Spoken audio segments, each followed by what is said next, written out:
Hi friends, నమస్తే. Welcome back to our channel. ఈరోజు మన వీడియోలో మిర్చి బజ్జీ చూపించబోతున్నాను. ఆంధ్ర స్టైల్ మిర్చి బజ్జీని ఈవినింగ్ టైం స్నాక్స్కైనా లేదా మార్నింగ్ బ్రేక్ఫాస్ట్లోకైనా చాలా టేస్టీగా ఉంటాయి. రెసిపీ ఎలా తయారు చేసుకోవాలో చూసేయండి. ముందుగా ఇక్కడ పెద్ద సైజు పచ్చిమిర్చిని తీసుకోండి. కారం తక్కువ ఉన్నవి ఏవైనా పర్లేదండి.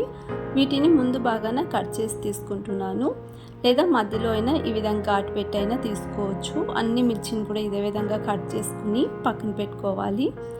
తర్వాత ఒక మిక్సింగ్ బౌల్లోకి 1 కప్పు శనగపిండి తీసుకుంటున్నాను. ఇందులోని 1/4 teaspoon salt, 1/2 teaspoon వామ్ వేసుకుంటున్నాను. అలాగే చిటికెడు వంట సోడాను వేసుకుని ముందుగా ఈ పిండిని మిక్స్ చేసుకోవాలి.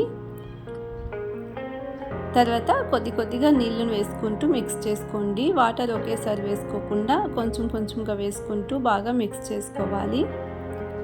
పిండి కన్సిస్టెన్సీ దోశ పిండి కంటే కొంచెం తిక్కగా ఉండేలా మిక్స్ చేసుకోవాలి. ఇక్కడ చూపించే విధానంగా మిక్స్ చేసుకోండి. తర్వాత ఇందులోనే 2 స్పూన్ల ఆయిల్ని వేడి చేసి వేసుకుంటున్నాను. ఈ విధంగా వేడి ఆయిల్ వేసి బాగా పిండిని మిక్స్ చేసుకోవడం వలన బజ్జీలు పొంగుతూ చాలా క్రిస్పీగా టేస్టీగా వస్తాయండి. ఈ విధంగా కలిపిన పిండిని 5 నిమిషాల పాటు పక్కన పెట్టేసుకోండి. 5 నిమిషాల తర్వాత పిండిని మరొకసారి మిక్స్ చేసుకుని ఇక్కడ చూపించే విధంగా మిర్చిని ఈ విధంగా సగానికి ముంచాలి. మిర్చిని ఫుల్గా ముంచకూడదు. ఇలా సగానికి ముంచి మీడియం హీట్ ఉన్న ఆయిల్లో వేసుకుని డీప్ ఫ్రై చేసుకోవాలి. ఆల్రెడీ నేను డీప్ ఫ్రైకి ఆయిల్ పెట్టి ఉంచుకున్నాను. ఇలా లో టు మీడియం ఫ్లేమ్లోనే 2 వైపులా తిప్పుతూ గోల్డెన్ కలర్ వచ్చేంత వరకు ఫ్రై చేసుకోండి. ఇలా బజ్జీలు ఎన్ని కావాలో అన్ని ఇదే విధంగా ఆయిల్లో వేసుకుని 2 వైపులు తిప్పుతూ లో టు మీడియం ఫ్లేమ్లోనే ఫ్రై చేసుకోవాలి.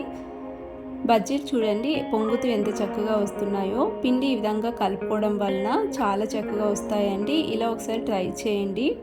ఈవినింగ్ టైం స్నాక్స్కైనా అప్పటికప్పుడు చాలా టేస్టీగా చేసుకొని తినేయచ్చు, లేదా మార్నింగ్ బ్రేక్ఫాస్ట్కైనా కూడా చాలా బాగుంటాయి. ఈ విధంగా ఫ్రై అయిన తర్వాత వేడిగా ఒక ప్లేట్లో సర్వ్ చేసుకుంటే మిర్చి బజ్జీ రెడీ అండి. ఇలాంటి మరెన్నో ఈజీ రెసిపీస్ కోసం ప్రకృతి స్టార్ కిచెన్ని తప్పకుండా సబ్స్క్రైబ్ చేసుకోండి, లైక్ చేయండి, షేర్ చేయండి. అలాగే బజ్జీ మధ్యలో కట్ చేసి ఇందులో చిన్నగా కట్ చేసుకున్న ఉల్లిపాయ, కొత్తిమీర వేసి తీసుకున్నా చాలా టేస్టీగా ఉంటాయి. ఒకసారి ట్రై చేయండి.